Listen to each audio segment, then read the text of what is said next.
some stuff in the last month or so that, like, in terms of messaging, that I feel like is harkening back to a very dark era of the 2016 campaign. I'm specifically referring to Barack Obama talking about black men and how, oh, I guess you guys just don't want to vote for Kamala Harris because she's a woman. And I feel like this scoldy tone, I mean, this is like perhaps a private conversation that people might have behind closed doors, but like when you're Barack Obama and you're openly stating that as a message, like, that is going to get a lot of play in the media. There's two things there that I am, I guess, a little bit frustrated with. One, the potential 20% swing for non-college educated male voters, especially under the age of 50, has been consistent for every demographic group. For sure. And black men comprise the smallest percentage of that. So hyper focusing on black men in that regard, I think opens up the door for a lot of conversations that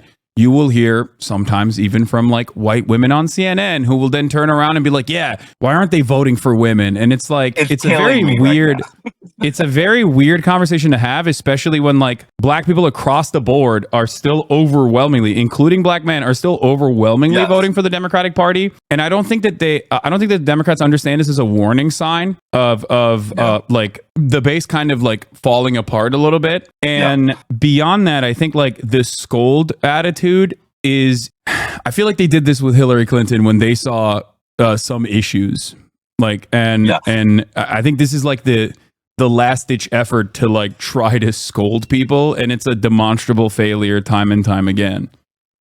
I mean, I gotta say, I hated it. I mean, when I saw what he said and kind of saw the tone in which they were coming at this, it felt really reminiscent of some of the worst versions of Democratic messaging.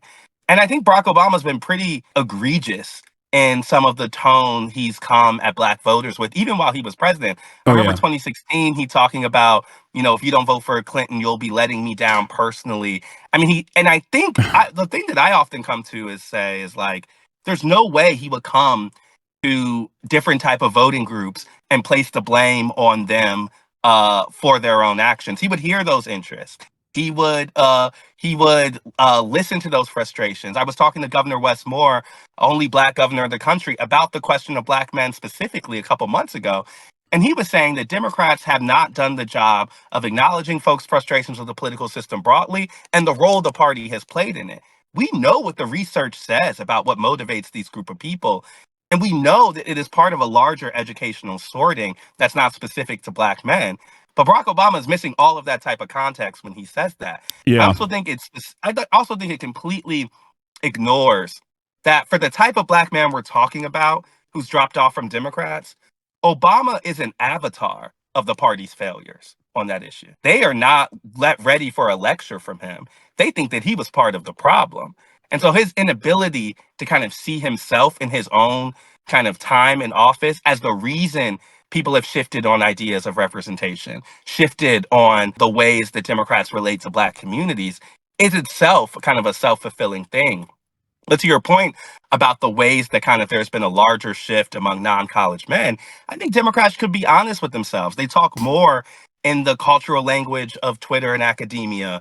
They talk more about their biggest pitch often in the black communities is about representation or getting elite black folks into elite spaces. Yeah. All of those are things that are way more motivating for a college-educated, affluent class of people of color than they are for working class people of color. And so it's no surprise to me that that is reflected in some of the drop-off here. And I just think they have to ask themselves, like, do they want to reorient issues to actually speak to these folks? Or is their only message to them one of shame and blame? And I think, like, in this election so far, we've really seen them hit the shame and blame button more than anything else. And I do think that's a big warning sign, because if they're repivoting to really focus on this type of coalition, a more college-educated one, a more affluent one, I think they're only a Nikki Haley nomination away from getting wiped off the map. Yes. So like they are being helped right now because the person on the other side is Donald Trump. And he's so bad.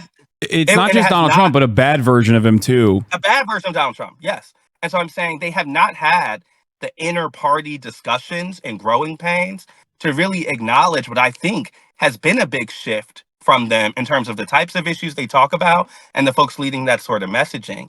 And so if there's a gut check for Democrats, even if they win this election, I think it's how do we talk to folks who did not go to college? And there was such an assumption, again, this is the same point. They did not think they would have to do this because they assumed that people of color would move in their direction to a kind of demographic destiny sense. That undergirds so much of the overconfidence that Democrats have had over the last 6 to 8 years is because they have felt that inevitably Latino voters would reject Donald Trump, or inevitably Black people would reject Donald Trump. And I think the thing that I hope, or maybe hope isn't the right word, but the thing that I think they have to have understood by now is that that type of assumption is not true. And Yeah. there is no guarantee that the more diverse version of America is a more inevitably liberal democracy. Yeah. There's no guarantee of that. And so I think they have to wrestle with that. And it's the big difference between saying the words that Black people aren't a monolith or that Latinos aren't a monolith or whatever, and actually believing and moving like that. Because they know to say it now. But in the end, when you hear Barack's tone, when you hear Obama's tone, he's basically saying that Black men have to do this one thing because they're this one way. Yeah. And that's not a winning message.